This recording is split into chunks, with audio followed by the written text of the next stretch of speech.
मैंने सोचा कि ड्राइवर के एक साथी को बेबस करने के बाद मैं वो वाटर टैंकर आईजी साहब के घर ले जाऊं। आईजी साहब के नौकर इनकार तो ज़रूर करते कि हमने टैंकर नहीं मंगाया, मगर जब टैंकर वाला वजीद हुआ कि टैंकर यहीं के लिए हैं तो कौन इनकार करेगा, मगर इसकी नौबत ही नहीं आएगी। वो टैंकर वाकई आईजी साहब के घर जा रहा था। मैंने खुशहामदाना लहजे में ड्राइवर से कहा, देखो आईजी साहब से मेरी शिकायत मत करना और ज़रा मेरी बात सुन लो, मुझे ज़रा जल्दी है, एक केस के सिलसिले में एयरपोर्ट पहुँचना है, तुम्हें यहाँ से फारिग होने में कम से कम 15-20 मिनट तो लगेंगे ना। ड्राइवर मेरी बात में आ गया। पुलिस का एक इंस्पेक्टर इसकी खुशामद कर रहा था कि आईजी साहब से मेरी शिकायत मत करना। वो दरवाज़ा खोलकर नीचे उतरते हुए बोला, आप किस थाने में है जनाब? मैं गुलबर्ग थाने का इंचार्ज हूँ। मैंने ढिठाई से झूठ बोला। अच्छा, फिर तो आप मेरा काम कर सकते हैं, इसने कहा और आगे बढ़ गया। काम तो तुम्हारा हर हालत में करूँगा। मैंने अचानक मशीन पिस्टल निकाल लिया और बोला, खामोशी से मेरे साथ चलो, वरना ये मशीन पिस्टल बिल्कुल असली है और मैं इसे कई बंदों को ठिकाने लगा चुका हूँ। मेरा कसूर तो बता दें इंस्पेक्टर साहब, इसने आजी से कहा। इस दौरान में तैमूर ने भी अपना काम ख़त्म कर लिया था। इसने ड्राइवर के मामून को घसीट कर नीचे उतार लिया।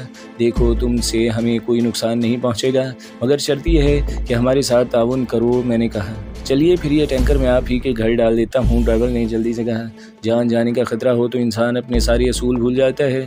इस तरफ चलो। मैंने इसकी बात का जवाब दिया, बगैर खाली प्लाट की तरफ इशारा किया। तैमूर अपने शिकार को घसीटता हुआ खाली प्लाट में ले गया। मैं ड्राइवर को भी वहीं ले गया। फिर अचानक मैंने ड्राइवर के सर पर मशीन पिस्टल का दस्ता दे मारा। तैमूर भी अपने शिकार के साथ वही सलूक कर चुका था। फिर इसने शराट से बारीक रस्सी का एक गुच्छा निकाला और इन दोनों के हाथ पाँव बांधने के बाद इन दोनों के मुँह में कपड़ा भी ठोंस दिया। फिर इसने दोनों को फुर्ती से गाड़ी में ठोंस दिया। अब कम से कम इन लोगों को 1 घंटे से पहले होश नहीं आ सकता था। होश आ भी जाता तो वो शोर मचाने के काबिल नहीं रहे थे। इनके मुंह में तो कपड़े ठुनसे हुए थे। इन्हें गाड़ी में डालकर मैं और तैमूर टैंकर की तरफ बढ़े। इसका स्टीयरिंग तैमूर ने संभाला और मुश्किल से 1 मिनट में आईजी साहब के बंगले पर पहुंच गए।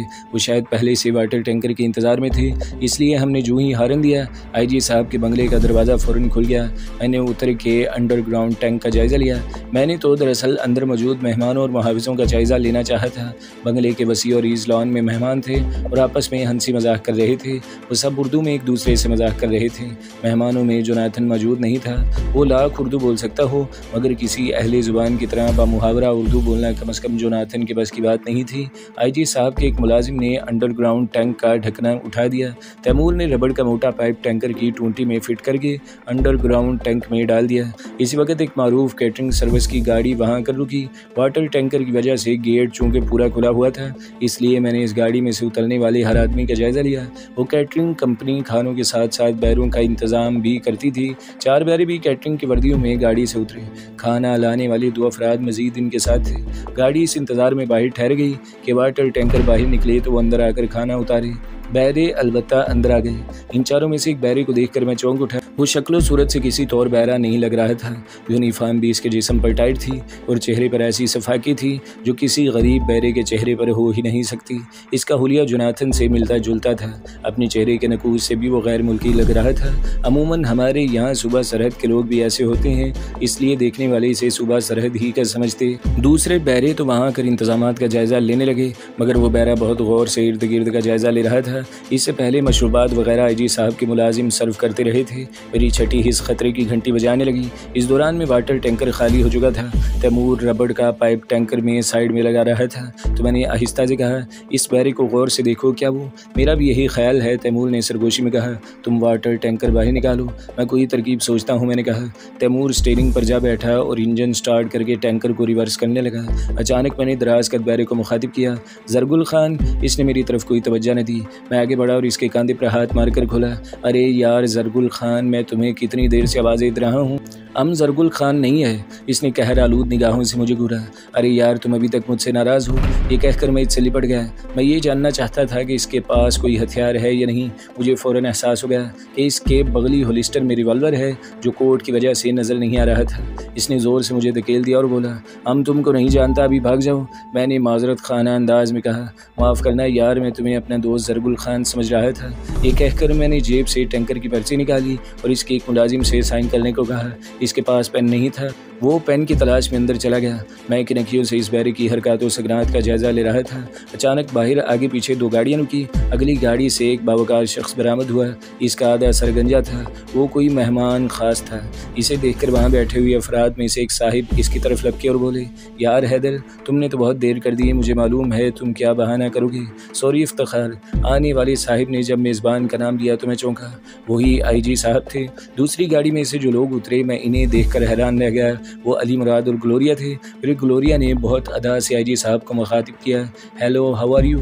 फ़ाइन। IG साहब ने गौर से ग्लोरिया को देखते हुए जवाब दिया। फिर उन्होंने अली मुराद से मुसाफा किया। इनकी उकाबी निगाहें इस दौरान में अली मुराद का जायज़ा भी ले चुकी थी। फिर वो बोले, सॉरी मैडम, मैंने आपको पहचाना नहीं। मैं इस दौरान में दराज कद बैरे की हरकत का जायज़ा भी ले रहा था।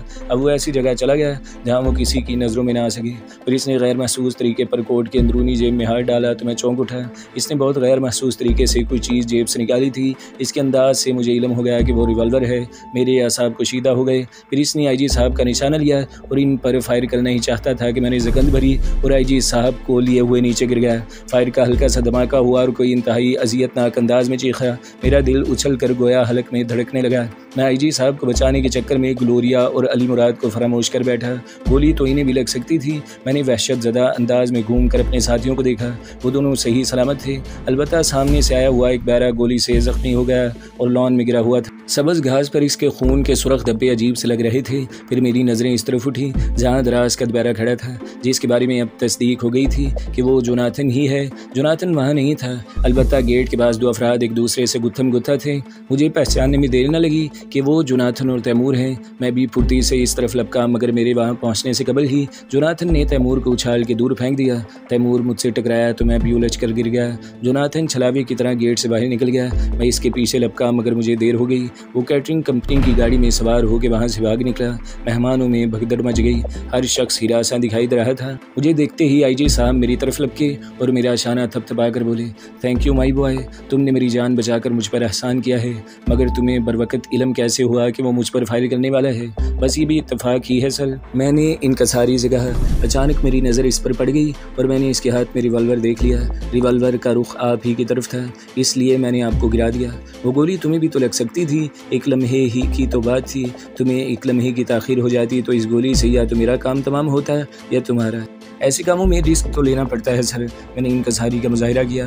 आपकी जान मेरे मुकाबले में कहीं कीमती है। फिर मुझे इस बैरे का ख्याल आया जो गोली से ज़ख्मी हुआ था। मैंने IG साहब से पूछा, गोली से कोई ज़ख्मी भी हुआ था? हाँ, गोली इस बैरे की रान में लगी थी। मैं इसे हॉस्पिटल भिजवा रहा हूँ। ये इसकी खुशकिस्मती है कि इसकी जान बच गई। पार्टी दरहम बरहम हो चुकी थी। लोग एक एक करके रुखसत हो रहे थे। रुखसत होने वाले कुछ देर रुक कर इस हादसे पर अफसोस का इजहार करते, IG साहब की जान बच जाने पर मुबारकबाद देते और गेट की बढ़ जाते। ग्लोरिया से मेरी नज़रें मिली तो मैंने इसे भी वापस जाने का इशारा किया। वो भी खरामा खरामा चलती हुई IG साहब के पास आई। अली मुराद ने इनसे रुखसत की इजाज़त चाहिए। फिर वो दोनों भी गेट की तरफ बढ़ गए। इस लम्हे IG साहब ये भी भूल गए कि वो ग्लोरिया को पहचाने नहीं थे। वो ज़हनी तौर पर बुरी तरह उलझे हुए थे। मुझे ये खौफ था कि कहीं पुलिस ना धमके। मैंने भी इनसे रुखसत की इजाज़त चाहिए। तुम 1 मिनट ठहरो, IG साहब ने कहा। मेरा मुलाजिम करीम मुझे बता रहा था कि तुम वाटर टैंकर के ड्राइवर हो। अपनी गुफ्तगू और लिबास से तो मुझे पढ़े लिखे दिखाई देते हो। नौकरियां इस दौर में कहाँ मिलती हैं सर? मैंने कहा। ये मुलाजमत भी मुझे बहुत मुश्किल से मिली थी, मगर अब लग रहा है कि ये भी जाएगी। क्यों? उन्होंने चौंक कर पूछा। यहाँ के बाद मुझे टैंकर भर के जनरल सुल्तान के बंगले जाना था। उन्होंने फ़ोन पर बताया था कि वहाँ पीने को भी पानी नहीं है। इनसे 20 मिनट में पहुँचने का वादा किया था। मुझे तो यहीं 1 घंटा लग गया। मैंने फौरी तौर पर वहाँ से रवानगी का एक जवाज़ घर लिया। फिर आप पुलिस में रिपोर्ट लिखाएंगे, पुलिस आएगी, मेरा बयान होगा। इसके बाद भी पुलिस वक्त बेवक्त मुझे परेशान करती रहेगी। फिर बताइए मेरी मुलाजमत रहेगी या जाएगी? मैंने मस्कीन सी सूरत बनाकर कहा। मुलाजमत की तुम फिक्र मत करना, कल या परसों किसी वक्त मुझसे मिल लेना। फौरी तौर पर तो तुम टैंकर लेकर चले जाओ। मुआवजा जनरल सुल्तान का है, वरना मैं तुम्हें रोक लेता। फिर वो चौंक कर बोले, तुमने अपना नाम तो बताया ही नहीं। मेरा नाम कामरान है। मेरे मुँह से बेख्तियार निकल गया। मैं ज़हनी तौर पर इस सवाल के लिए तैयार ही नहीं था। यूँ भी मेरा जहन दूसरी तरफ से उलझा हुआ था। पुलिस किसी भी लम्हे वहाँ पहुँच सकती थी। ओके सर, मैंने जल्दी से कहा। मैं कल परसों किसी भी वक्त हाजिर हो जाऊँगा। Wish you good luck boy, IG साहब ने हंस कर कहा। और हाँ, अपने साथी को भी लेकर आना जो उस हमलावर से उलझ गया था। तुम जैसे जीदार लोगों को तो पुलिस में होना चाहिए। मैं जल्दी से बाहर निकल गया। तैमूर ने टैंकर बाहर निकाल के एक तरफ लगा दिया था और खुद स्टीयरिंग पर बैठा था। तुम टैंकर लेकर निकलो, मैंने इसे कहा। मैं गाड़ी लेकर तुम्हारे पीछे आता हूँ। इसने खामोशी से इन इंजन स्टार्ट कर दिया और रवाना हो गया। मैं फुर्ती से इस खाली प्लाट में दाखिल हो गया जहाँ शेरॉड खड़ी थी। इसकी चाबियाँ तो थी नहीं, हम लोग मास्टर की से काम चला रहे थे। मैंने जेब से मास्टर की निकाली और लॉक खोलने के लिए दरवाजे की तरफ झुका। अचानक मेरी छठी हिस्स ने मुझे किसी खतरे से आगाह किया। बाएं जानिब अंधेरे में एक साया लहराया। मैं भड़क कर पलटा, मगर मुझे देर हो चुकी थी। मेरे सर पर क़यामत टूट पड़ी। फिर मेरे जहन में सितारे से जगमगाए और धमाके के बाद हर तरफ अंधेरा छा गया। मैं दोबारा होश में आया तो सर बुरी तरह चकरा रहा था और पूरा जिस्म गोया हलकोरे ले रहा था। चोट की वजह से सर में धमाके से हो रहे थे। मैं कभी दाएं डोल रहा था, कभी बाएं। जब जहन ज़रा काबू में आया तो मुझे एहसास हुआ कि मैं जिस कमरे में हूँ इसका फर्श नहीं डोल रहा है, बल्कि वो कोई गाड़ी है जिसमें मुझे ले जाया जा रहा है। हर तरफ धूप अंधेरा था, इसलिए मुझे इल्म नहीं था कि मेरे साथ भी कोई है या मैं अकेला ही गाड़ी के फर्श पर पड़ा हूँ। मैंने उठना चाहा तो मेरे सर में टेसे सी उठी और मुझे एहसास हुआ कि मेरे हाथ और पैर बंधे हुए हैं। बांधने वालों ने शायद मुझे बहुत उजलत में बांधा था। उन्होंने रस्सी मेरे शानों से पैरों तक लपेट दी थी। मेरे हाथ दोनों पहलुओं से लगे हुए थे और मैं चाहता तो अपनी उंगलियां पैंट की जेबों में डाल सकता था। ये बास्टर्ड है कौन, किसी ने इंग्लिश में कहा। फिर इसने लाइटर से सिगरेट सुलगाई तो इसकी रोशनी में मुझे बोलने वाले का चेहरा देखने का मौका मिल गया। वो जोनाथन था। चश्मे ज़दर में सब सूरत हाल मेरी समझ में आ गई। जोनाथन फरार होने के बाद शायद वहीं कहीं छुप गया था। इसे छुपने के लिए वही खाली प्लाट मुनासिब नजर आया जहाँ हमने शेराड पार्क की थी। मेरे ख्याल में ये ग्लोरिया का साथी है। अंधेरे में एक दूसरी आवाज़ उभरी। ग्लोरिया का साथी, जोनाथन ने हैरत से कहा। ये कामरान है। हाँ, मेरा ख्याल है ये वही है, मगर हमारे इस ऑपरेशन का इल्म तो ग्लोरिया को भी नहीं था, जोनाथन ने कहा। बल्कि यहाँ किसी को भी इस बात का इल्म नहीं था सिवाय हम 5 आदमियों के। कल से फर्डिनेंड भी मकफूदुल खबर है, दूसरे आदमी ने कहा। इसकी तरफ से कोई इतला मौसूल नहीं हुई है, ना कोई फ़ोन करता है ना मैसेज। बनता भी बहुत हीरो है ना, जोनाथन ने जहरीले लहजे में कहा। खुद को बहुत बड़ा लीडर समझता है। तुम भूल रहे हो जोनाथन कि फर्डिनेंड टीम का लीडर है। इसका हुक्म मानना हमारी जिम्मेदारी है। वो हमें ये बताने का पाबंद नहीं कि वो कब और कहाँ मौजूद होगा। दूसरे आदमी का लहजा भी तलख हो गया। शायद वो भी जोनाथन को नापसंद करता था। तो फिर ये हमारी जिम्मेदारी भी नहीं है कि हम इसे तलाश करें। जिंदा होगा तो खुद ही हमसे रब्ता करेगा, मर गया तो मजबूरी है, जोनाथन ने तज़हीक कमीज़ लहजे में कहा। और मुझे यकीन है कि वो इस हरामजादी ग्लोरिया के हत्थे चढ़ गया होगा। वो यहाँ के लोगों को भी उंगली पलने चाह रही है। अब इस कामरान की मिसाल लो। जोनाथन ने अंधेरे में मुझे एक ज़ोरदार ठोकर भी रसीद की। मैंने बमुश्किल तमाम अपनी चीख काबू की। जोनाथन दोबारा बोला। इस हरामजादी ने पहले इसे अपने हुस्न के जाल में फांसा होगा, फिर इसे भी सिंडिकेट से तोड़ दिया होगा। दूसरा आदमी वो तैमूर है। यही तो ग्लोरिया की ज़हानत है कि इसने इस शहर के 2 बेहतरीन आदमी अपने साथ मिला लिए हैं। बेहतरीन आदमी, दूसरे ने हैरत से कहा। अभी तो तुमने कामरान को पहचाना भी नहीं था और अब तुम इसे बेहतरीन आदमी कहते हो। मैं इसी शक्ल से भी पहचान लेता, मगर अंधेरे में इसे गौर से देखने का मौका नहीं मिला, वरना मैं इसे ज़रूर पहचान लेता। इन दोनों आदमियों की फ़ाइल वहाँ टॉप पर थी और इनकी तरक्की भी होने वाली थी, जोनाथन ने कहा। चीफ मुकामी बॉस से खुश नहीं है। वो कामरान या तैमूर में से किसी एक को यहाँ का सरबराह बनाना चाहता है। ज़्यादा इम्कानात कामरान ही के थे। इसकी भनक शायद मुकामी बॉस को भी मिल गई। इसने कामरान की लंबी चौड़ी रिपोर्ट बनाकर भेज दी। फिर कुछ कोताही कामरान की तरफ से भी हुई। यूँ मुकामी बॉस को अपने इल्ज़ामात में वज़न पैदा करने का मौका मिल गया। बिलाखिर इसने कामरान के कत्ल के परवाने पर साइन करा ही लिए, मगर चीफ ने इसके बावजूद ये शर्त रख दी कि इसे ज़िंदा गिरफ्तार करना। मैं अपने तौर पर इस मामले की तहकीकात कराऊंगा। अगर कामरान वाकई कसूरवार साबित हुआ तो इसे गोली मार दी जाती, वरना चीफ एक बेहतरीन आदमी ज़ाया नहीं करना चाहता। इसी दौरान में ग्लोरिया का झगड़ा उठ खड़ा हुआ। मुकामी बॉस की हिमायत से सिंडिकेट पहले कामरान से महरूम हुई, फिर तैमूर से। ग्लोरिया भी इसकी नाअहली से बच निकली।